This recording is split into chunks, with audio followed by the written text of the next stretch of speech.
If you ever drive bus 17 after sunset, don't check the mirrors.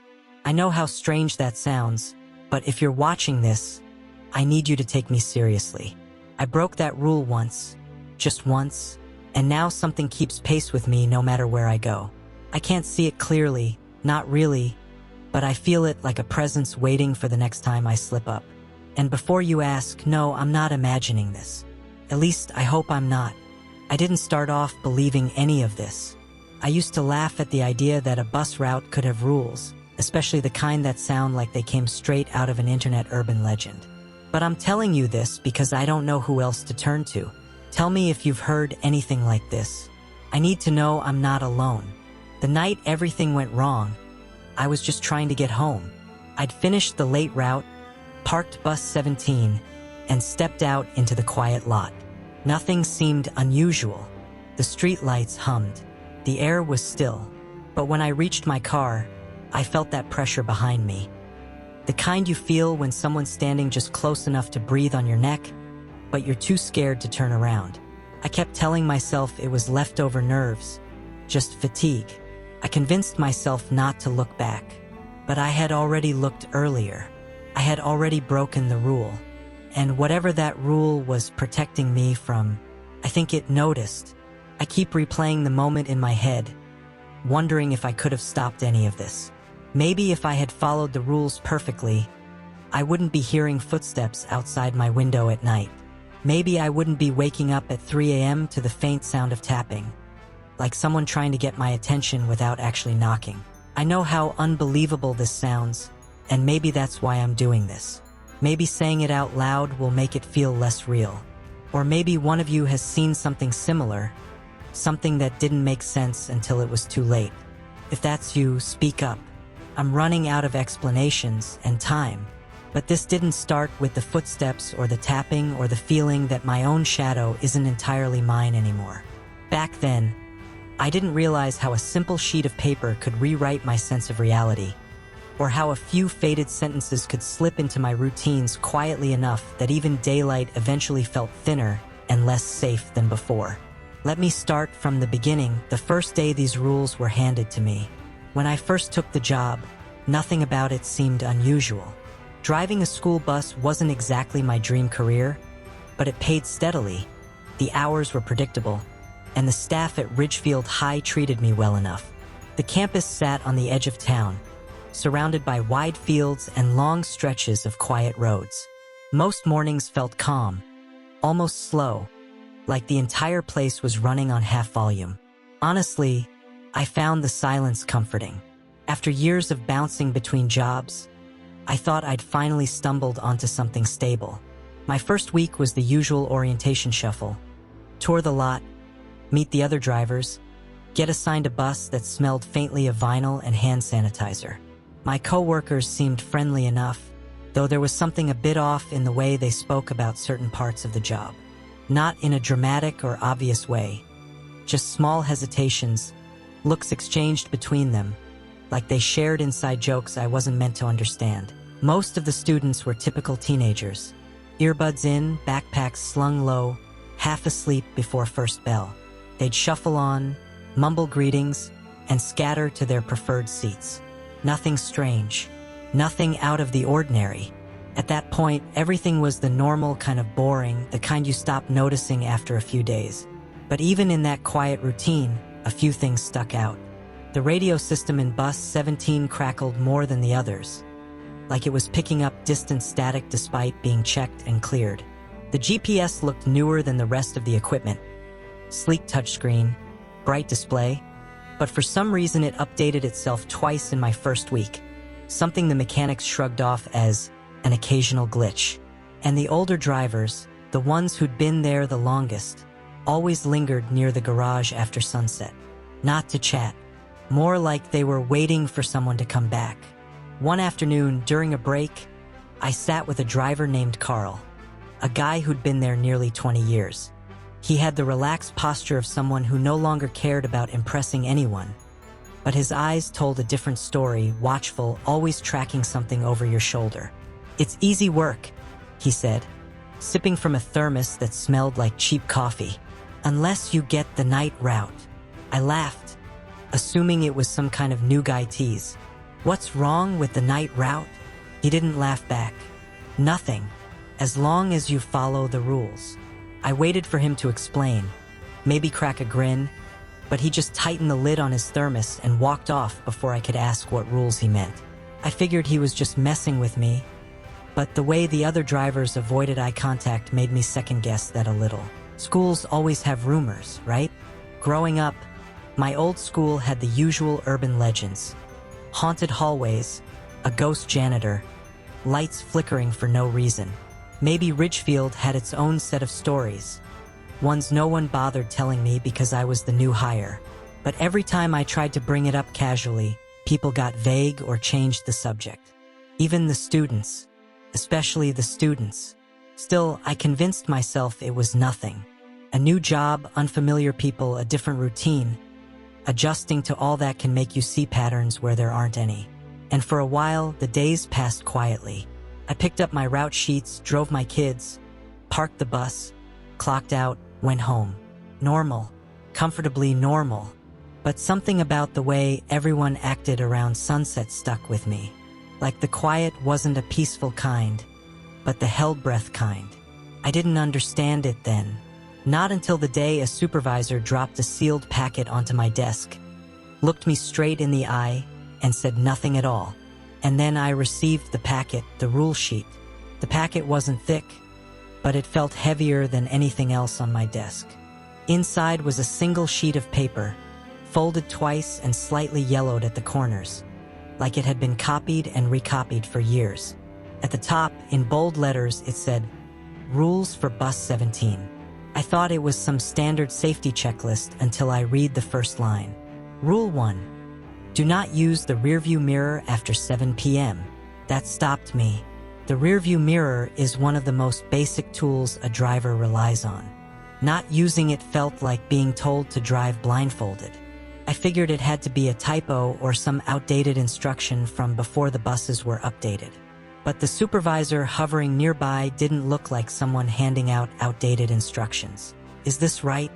I asked, holding up the sheet.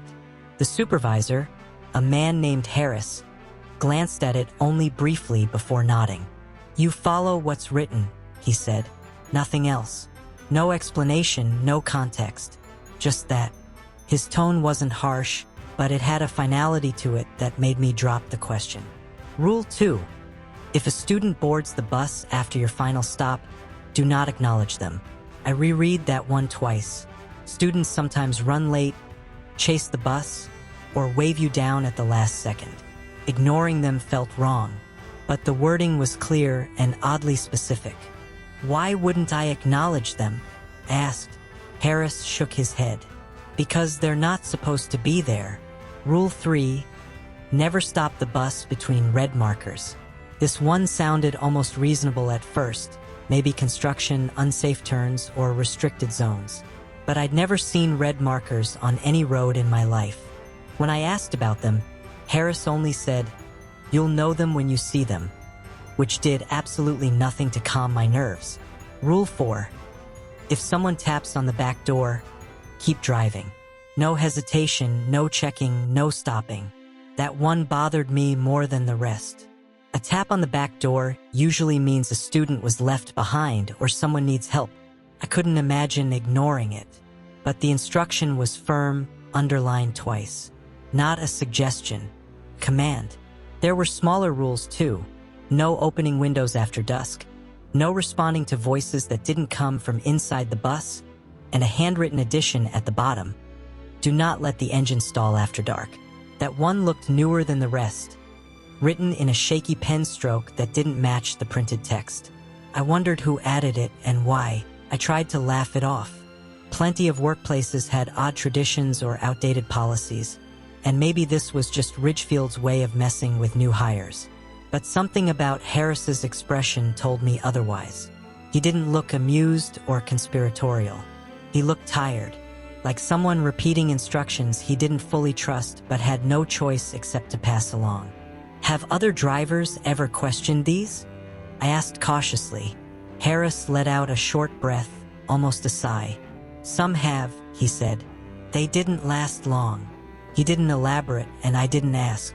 Something in his tone made my stomach twist, like hearing a warning meant for someone else but accidentally catching your name in it. When I looked back at the paper, I noticed faint smudges near the edges, like it had been handled too many times by too many nervous hands. Some of the printed lines were lighter than others, signs of multiple reprints. And at the bottom, beneath the handwritten engine note, someone had scribbled a date, recent. Whatever had changed, it changed not long before I arrived. I asked him, "Has this always been the route? These exact rules?" He hesitated for the first time. "No," he said slowly. "It wasn't always like this." That was all he gave me, but it was enough to plant a seed of dread in the back of my mind. If the rules changed, something must have forced them to.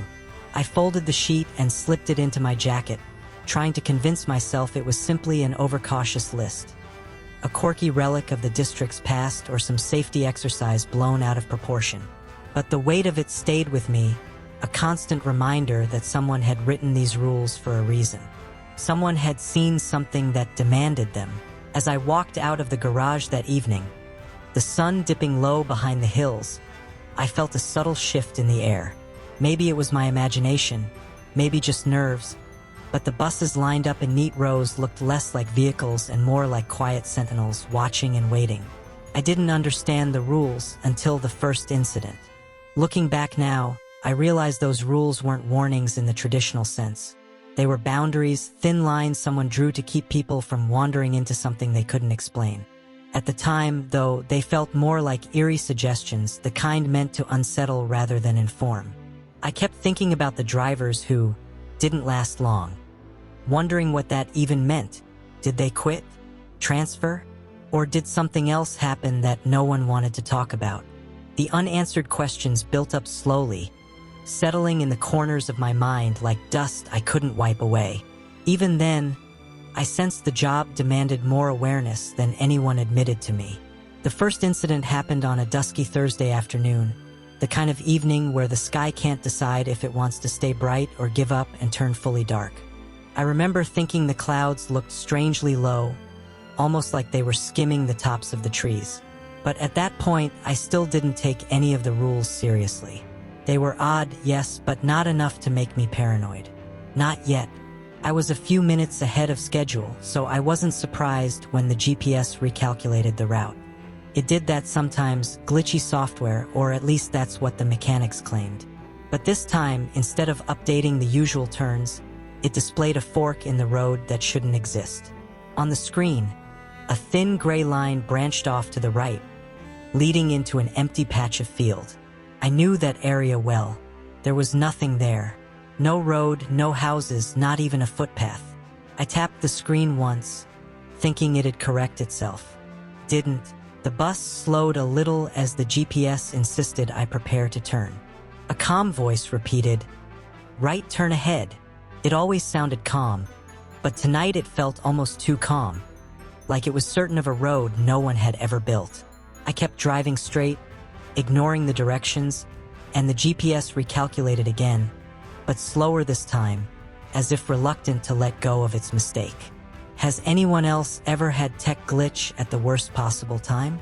It's like whatever you're relying on just decides to act up because it knows you can't look away. That's how it felt. A few minutes later, I heard a shuffle behind me. A student, Maya, walked up to the yellow line behind my seat. She was a quiet kid, rarely spoke unless spoken to, so her voice startled me a little. "Mr. Lane," she said softly. "Did someone get on at the last stop?" I frowned. "No." "Why?" She pointed to the back of the bus. "I thought I saw someone standing there." I checked the side mirror. Empty rows. No movement. Rows of seats, nothing else. "Probably just the reflection," I said, trying to keep my voice casual.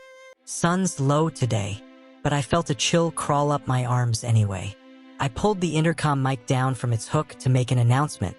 Something simple like, "Everyone stay seated." The second I pressed the button, a burst of static hissed through the bus, sharp enough that a few students turned around. The feedback wasn't normal static either. It had a strange, wavering tone, almost like a weak voice buried deep inside the noise. I let go of the button immediately, and the noise cut off. The lights flickered once. Just once. Not long, not dramatic, but enough to tighten something in my chest. You don't expect a bus to feel alive, but for a split second, it felt like the whole vehicle inhaled behind me. When we reached the next stop, Maya didn't get off right away. She stayed by the yellow line, looking at me with that hesitant expression kids get when they want to ask something but aren't sure if adults will believe them. "I really did see someone," she whispered. "Where?" I asked. She lifted a hand and pointed again toward the back seats. "Near the last row. Just tall." That's all she said before she hurried off the bus. I checked the back once the last student stepped onto the sidewalk. Just a quick glance. Nothing more. The seats were empty, but the air felt heavier, like someone had been sitting there recently and only just moved. I shook it off. I wasn't supposed to check the mirrors after 7 p.m., but this was earlier, still daylight, and besides, I didn't even use the rear view. Just the aisle mirror. Still safe. Still within the rules. Back at the garage, I mentioned the GPS glitch to the mechanics. They chalked it up to calibration issues. When I asked about the static in the intercom, they shrugged. "Old wiring," they said. Except the wiring in bus 17 wasn't old. It had been updated last year. I should have been more alarmed. A fake road, a possible hallucination from a student, the intercom making noises that sounded too close to speech. Any sane person might have taken a step back. But I told myself it was all explainable. I didn't want to be the kind of driver who jumped at shadows. Looking back now, I see how these tiny cracks in the routine were the first signs of something shifting around me. This wasn't enough to scare me off, but it should have been. But the next night, everything escalated. I wasn't supposed to check the mirror. That was rule number 1. The one everyone joked about, and the one nobody actually broke. Until I did. It happened on my 4th week. Winter evenings were starting earlier, and by the time my last stop came around, the sky already carried that strange blue-gray shade that makes everything look slightly wrong. The route was normal at first. Same students, same chatter, same quiet hum of the old engine. But the moment we passed marker 3, the faded red reflector nailed to a crooked wooden post, the bus made this soft mechanical click, almost like it had locked itself in. I'd never heard that sound before. I thought maybe I hit a pothole, or maybe the cold had messed with the axle. But then the intercom crackled once, sharply, with no announcement following. I glanced at the students. Most ignored it, except one. Row 6, a boy named Aaron. The quiet type, always reading some fantasy novel. He looked up at me slowly, eyes steady, almost too steady. "You heard it, right?" he asked. I nodded. Probably just feedback. Old buses do that. He didn't blink. "Not that sound. I mean the other one." I frowned. "What other one?" He just pointed toward the back of the bus, without turning around to look, like he didn't want to. A chill crept down my arms, but I kept driving. I reminded myself, every school has its weird bus myths. Kids exaggerate, older drivers gossip, staff whispers spread. Still, the silence in that moment felt heavy. I tried brushing it off, focused on the road, but curiosity was building like pressure behind my eyes. Finally, at a stoplight, the longest one on the route, I did the one thing the rule sheet told me never to do. I checked the mirror, just for a fraction of a second. Not enough to study anything, just enough to see movement, not a person, not a shape. More like something shifting where there shouldn't have been anything to shift. Like a coat swaying on a hook, except there was no hook. Or coat. My entire spine tightened, and I snapped my eyes away instantly. The light turned green at that exact moment, as if timing itself to push me forward. But it was too late. I'd broken the rule. I didn't say anything to the students. I didn't want to scare them or look scared myself. Yet something had changed. The bus doors made a soft metallic tap. even though no one was near them. The lights above row 9 flickered once, and Aaron, the kid who'd been staring at the back, whispered something just loud enough for me to hear. "You're not supposed to look back, you know?" I nearly hit the brakes. "How do you know that?" I asked, trying to keep my voice calm. He closed his book slowly. "They told us. The older kids used to talk about it." "Talk about what?" He shook his head. "Just keep driving." I wanted to ask more, but a strange unease filled the bus, like the air pressure had dropped. Even the other students, who normally made noise nonstop, had gone quiet. Some leaned into the aisle, peering toward the rear seats as if trying to see something they didn't want confirmed. I forced myself to focus on the road. My hands were shaking. Not much, just enough that I gripped the wheel harder. The rest of the stops went quickly. Too quickly. Students exited in a hurry, barely saying goodbye. Even the usual troublemakers didn't linger.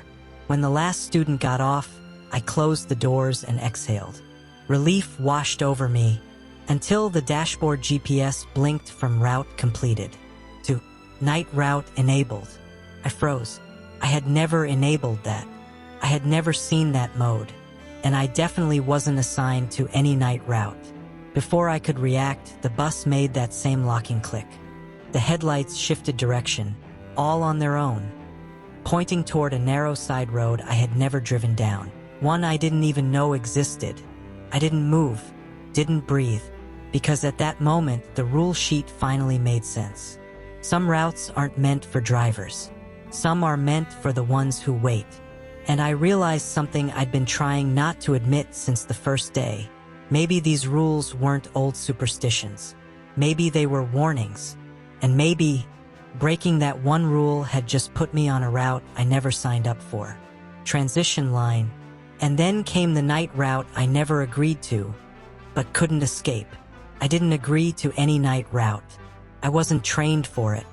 Nobody even mentioned it existed. But the moment the GPS switched to night route enabled, the bus moved like it had its own intentions. The steering felt heavier, as if the wheels were being guided by something beneath the road. I tried turning back toward the school. The wheel resisted, not forcefully, just a subtle pull, like a current redirecting a boat. Marker after marker flashed by. Red reflectors I'd never seen before, spaced evenly, glowing faintly in the dark. They weren't on any map. They weren't listed in any district manual. It felt like I'd crossed into a version of the route no one talked about openly. The GPS chimed. Stop 1, Ridge Pass. I frowned. There was no stop called Ridge Pass on any of my normal routes. No houses in that area. Nothing but empty stretches of rural road. But as I approached, the bus slowed down on its own. Not abruptly, just enough to make it clear that the system expected me to stop. The doors hissed open. Cold air entered. For a moment, I thought no one would board. Then a girl stepped in. Black hoodie, head down. I didn't recognize her from any school, but she walked straight to the middle row and sat quietly, hands folded. I checked the attendance list. No match, no name, no description. Hey, I said softly. You from Ridgeview? She shook her head without lifting her face. Name? No answer. The doors closed on their own. The bus continued. I swallowed hard. The rules didn't mention what to do if a student boarded during a route I wasn't supposed to have. But rule number 3 echoed in my mind. If a student boards after your final stop, don't acknowledge them. I had just done exactly that. The GPS chimed again. Stop 2, Old Yard. That stop didn't exist either. But once again, the bus slowed. This time, instead of a student, I saw a small group of teens standing far from the road, half in the shadows, watching the bus. They didn't wave, didn't approach. They just stared. And when the bus doors opened automatically, none of them moved. Then, quietly, a boy I'd never seen before rose from the back row. I hadn't heard him get on. I hadn't seen him at stop 1.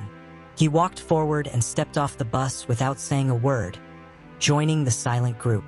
The moment his foot touched the ground, the headlights flickered. And then the doors shut. I forced myself to breathe. Something was wrong with this route. Very wrong. As the bus rolled on, the road changed subtly. I recognized stretches, but they were distorted. A street that should have had houses was now lined with abandoned streetlights. A field that usually had grazing cattle was instead filled with fog, thick and unmoving. The world felt familiar but edited, like someone had taken the real route and rearranged pieces of it. The girl in the hoodie finally spoke. "You're not supposed to see them," she murmured. I glanced at her in the mirror before remembering not to look too long. "See who?" I asked, but she didn't answer. She just turned her head toward the back of the bus, as if someone was sitting there with her. The GPS glowed brighter. Stop 3, Route 0 Junction. My breath caught. Route 0. I'd seen that name once, in an old maintenance binder, scribbled in pencil next to a list of retired routes. Most notes were scratched out, but one line was clear. "Do not assign Route 0 to new drivers." I never knew what it meant. Now I did. As I approached the junction, the bus slowed again. A metallic echo traveled through the frame, like an old hinge creaking open. 3 more students stood there, or at least they looked like students. Too still, too quiet, all facing the bus in perfect alignment.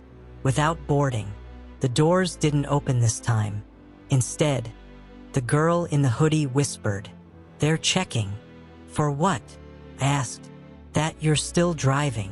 Before I could respond, the headlights dimmed, then brightened again.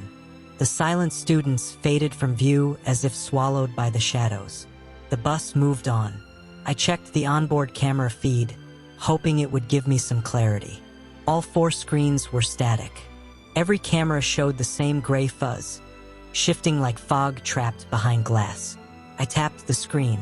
It didn't change. Something about that frightened me more than the strange stops. If the cameras weren't recording, maybe they weren't meant to. The GPS chimed once more. Final stop, North Ridge Facility. But I knew there was no such facility on my usual route, and the map showed nothing but forest ahead. "Is this where you're getting off?" I asked the girl. She finally lifted her head slightly. Not enough to show her face, but enough for me to notice something unsettling. Her hoodie had no school logo, no brand, just blank fabric like it was never meant to be identified.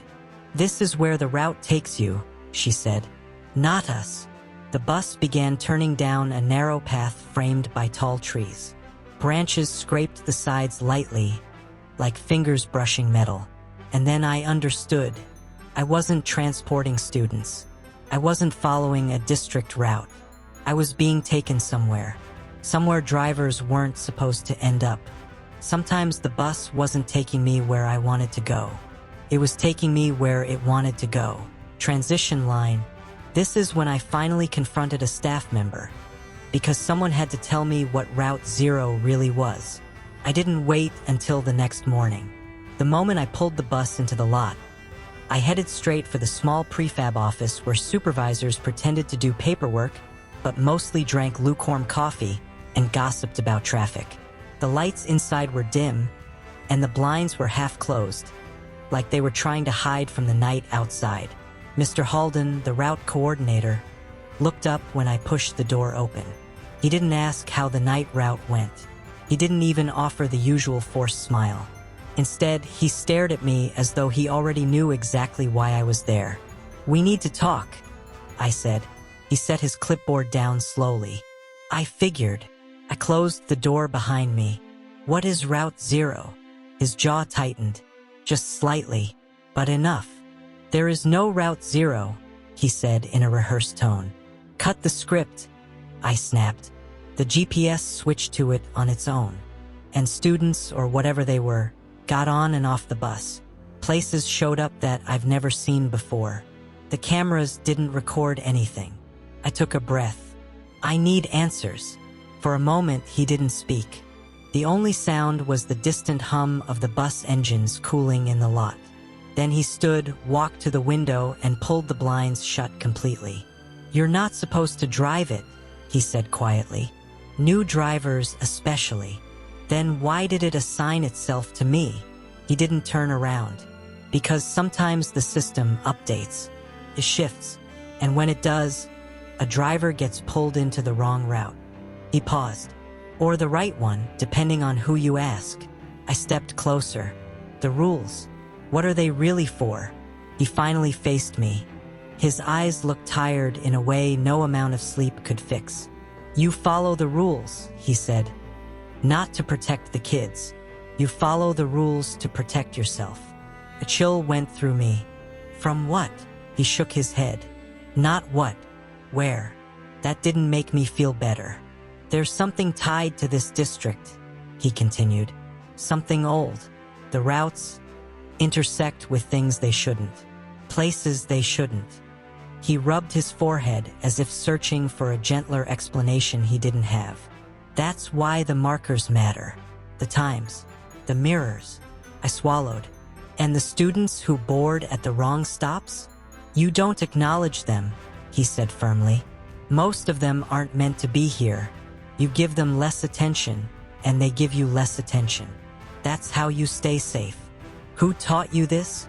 I asked. He hesitated again. That pause felt heavier than the entire night route. "An older driver," he said finally.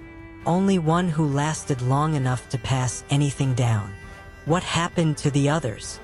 He didn't answer right away. His gaze fell to a drawer he didn't open. "One driver broke the rules," he said slowly. "And the route broke him." My mouth went dry. "What does that mean?" He didn't elaborate. He just looked at me with an expression that told me imagination was safer than clarity. Whatever happened, I didn't want a detailed version. "Why wasn't I warned before I ever touched that bus?" I asked. "You were," he said. "In the paperwork. On the sheet. Everyone thinks it's superstition until something responds." I realized he wasn't trying to scare me. He was afraid himself. "Why does it keep happening?" I asked. "Why haven't you shut the route down?" He let out a humorless laugh. "If shutting it down worked, we'd have done it decades ago. Routes don't vanish just because we pretend they're not there. Some paths stay open. Some places stay connected." He stepped closer, lowering his voice. "Whatever you saw, whatever boarded, whatever the bus took you past, don't look for explanations. Don't try to understand it. You'll only draw more attention." I felt my pulse climbing. "So what do I do now?" "Follow the rules," he said. "All of them, and hope the route forgets about you." I wished he looked confident when he said it. He didn't. Transition.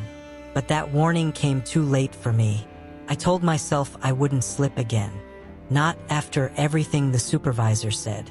Not after the warnings, the half-truths, the stories he refused to finish.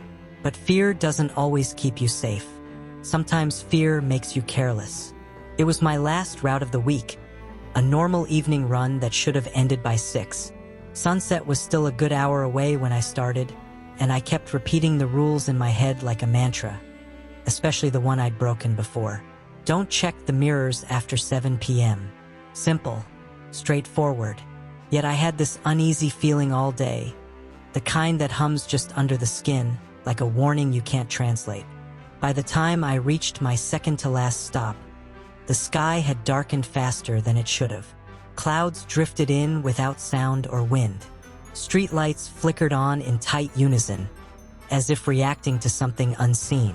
I dropped off the last group of students, waited the required 20 seconds, and closed the doors. Only one student remained on board.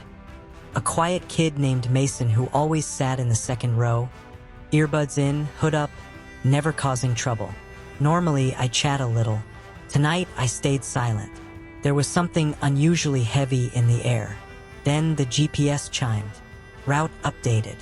Night mode enabled. I froze. It wasn't supposed to do that. Night mode only triggered when the system recognized the night route. And tonight wasn't a night route. I tapped the screen. It didn't respond. "Mason," I said softly. "You got somewhere to be?" He pulled one earbud out. "My stop's next." Why? Just checking. I forced a calm tone. System's acting weird. He looked at the frozen display. Has it done that before? Yeah. I lied. Doesn't mean anything. We rode in silence. The road stretched ahead, darker than usual. Trees leaned closer to the pavement, their branches forming a loose canopy. The bus headlights seemed dimmer, washing the road in a pale, uneven cone. I tried to focus on the center line. Just follow the rules. Just get the kid home. Don't think about Route 0. Don't think about the girl in the hoodie. Don't think about... Then I heard it. Faint tap. Somewhere near the back. Rule number 7. If someone taps on the back door, keep driving. I tightened my grip on the wheel. Mason didn't seem to notice. He just stared out his window, bobbing his head slightly to whatever was playing in his headphones. Another tap, a little louder. I pressed the accelerator gently, increasing speed. Just a few more minutes. Just get to his stop. The tapping stopped, but then the intercom crackled. It was just static at first, ordinary, harmless static. Then the bus speakers let out a voice. My own voice, but not in real time. It repeated something I'd said earlier that day, slightly distorted. Just checking. System's acting weird. I felt a chill crawl down my back. Mason looked up. Did you say that? No, I whispered. The intercom repeated the line again. Then again, but slower, as if something was playing with the sound, testing it. The GPS screen flickered. The map vanished. Then a single word appeared. Look, my pulse spiked. I knew what it wanted. I also knew the rule. Don't check the mirrors after 7 p.m. I looked at the dashboard clock. 7:03 p.m. A shiver ran through me. I forced my eyes forward. The bus continued down the dark road, humming steadily, oblivious to the rising tension inside it. But then Mason spoke in a small, uneasy voice. Who's that? It was the way he said it, soft, confused, but not scared. That made me react instinctively. I glanced up, straight into the rearview mirror. For less than a second. Barely a flick. But enough. There was someone in the very last row. Not moving. Not leaning forward. Just sitting there. I didn't see details, only a shape. Presence. Something that didn't belong on a school bus at all. I jerked my eyes away so fast my vision blurred. My breath hitched. No one. Don't look back, Mason. Are you sure? I thought I. Don't look back. The intercom clicked again, repeating his words in a delayed whisper. Don't look back. Don't look back. The bus doors locked themselves with a hard metallic clunk. Mason jumped. What was that? Stay in your seat. The road ahead narrowed into a stretch lined with tall grass and old, uneven fencing. I knew this area. Mason's stop was close, but the GPS screen glitched again, showing only a pulsing dot, slowly drifting farther from the normal route, then freezing. The bus slowed on its own. Not here, I muttered. Not now. It rolled forward at a crawling pace, like something was resisting the motion. Then I noticed the headlights reflecting off a structure up ahead. A bridge. A very old one. The kind they warn new drivers about during orientation because the county hasn't restored it in decades. Rule number 4. Never stop the bus between red markers. And lining the railings of the bridge were red reflectors, dozens of them. My heart thudded painfully. This bridge, I whispered. We're not supposed to stop here. But the bus disagreed. It rolled to a complete halt right before the midpoint, shuddering softly. The intercom let out a low hum, as though considering something. Then, without being commanded, the doors hissed open. Cold air rushed in, tinged with a faint metallic scent. The road beyond the bridge seemed swallowed by fog. Mason's voice trembled. Why did it open? I don't know. Behind us, a soft sound came from the last row. The shape, or whatever had taken that seat. I didn't turn. I didn't need to. The air around us felt aware. I kept my voice steady. Stay seated. Don't get up. The intercom whispered something, too faint to make out, too deliberate to ignore. The headlights flickered, briefly dimming the road ahead until everything looked blurred and uncertain. Then the bus shutter unlocked, and the dashboard lights steadied. It was waiting for me to move, waiting for the route to end. I closed the doors manually, forced the bus into gear, and pressed the accelerator. Slowly, painfully slowly, the bus crept off the bridge. Once the back wheels cleared the last red marker, the engine surged, almost grateful. Only then did the doors seal on their own. Whatever had been in that mirror, I'm glad I didn't see it fully, but I knew it wasn't gone, just waiting for the next mistake. Transition, and now, we're at the part one can't explain. The next morning, I walked into the transportation office feeling like I hadn't slept in a week. My hands still trembled slightly, and every sound, doors closing, radios crackling, made me jump. I told myself I'd report everything. I'd give them the truth, even if they didn't want to hear it.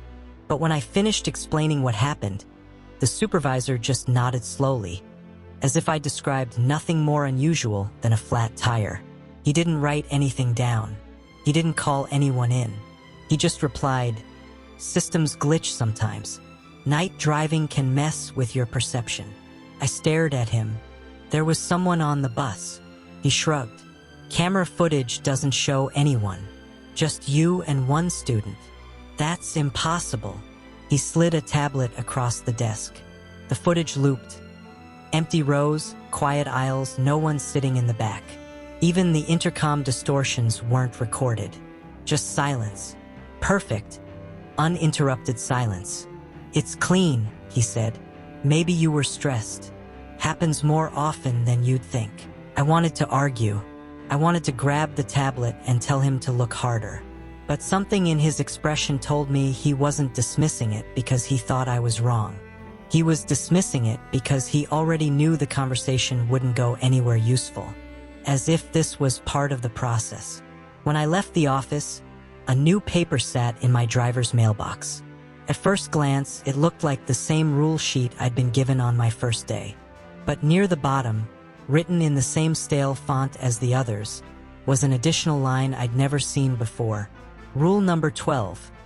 After nightfall, do not attempt to verify what you think you saw. My stomach dropped. Someone had added that rule deliberately. Not handwritten, not taped on, officially printed. Someone knew exactly what had happened. Throughout the day, students acted different around me. Usually kids asked questions, joked around, complained about homework. But that morning, when I pulled up to the first stop, the entire group stepped on quietly. No chatter, no music playing from phones. A few glanced at me, then quickly looked away, like they knew something they weren't supposed to mention. At lunch, I found something else. A folded note inside my locker. No name, no handwriting I recognized. Just 4 words. "Stop driving after dark." I read it twice, then a third time. The warning wasn't dramatic or threatening. It felt tired, resigned, like someone had been waiting for me to notice something they'd learned the hard way. I walked the halls later, hoping to catch whoever left it. But every student avoided eye contact. Some stepped aside when they saw me coming. A few whispered to each other with a strange, unsettled caution. That night, I checked the GPS before even starting the engine. Normal route, day mode, everything clean. But I couldn't shake the feeling that the moment the sun dipped, the system would remember me, that the route would adjust, that the bus would choose, and maybe next time I wouldn't be able to drive off the bridge so easily. I shouldn't be telling you this, but someone needs to know. If you've stayed with me this far, then maybe you understand why I'm telling this. Not because I think you can fix anything, not because I'm looking for sympathy, but because someone else needs to know what's out there on these routes. These paths we take for granted until they twist into something unrecognizable. I still drive during the day. I stick to the safest routes. I follow every rule like it's carved into stone. And yet, Sometimes, when I'm pulling into the lot after sunset, I feel that same pressure at my back, like something's waiting for me to slip again, watching for another broken rule. I don't check the mirrors after 7 p.m. Not anymore. But sometimes, just barely, I catch a flicker at the edge of the glass before I look away. A shape that doesn't belong to me. A presence that shouldn't exist on any map the district keeps. So here's my final warning. If you ever become a bus driver, or if your school bus ever arrives later than usual, just check the mirror once. Not to see what's behind you, trust me, you don't want to, but to see if the rules have changed. If a new line has been added. If someone, somewhere, wants you to notice something the rest of the world pretends isn't there. And if your GPS ever switches to a route you don't recognize, keep driving. Don't stop between the red markers. Don't acknowledge the students who shouldn't be there. Don't listen when the intercom tries to repeat your voice. Most of all, don't look back, because I didn't realize how quickly the road remembers you, or how hard it is to escape a route once it decides you're part of it. If you've heard anything like this, or if something strange ever happened on your school bus, tell me. I need to know I'm not the only one.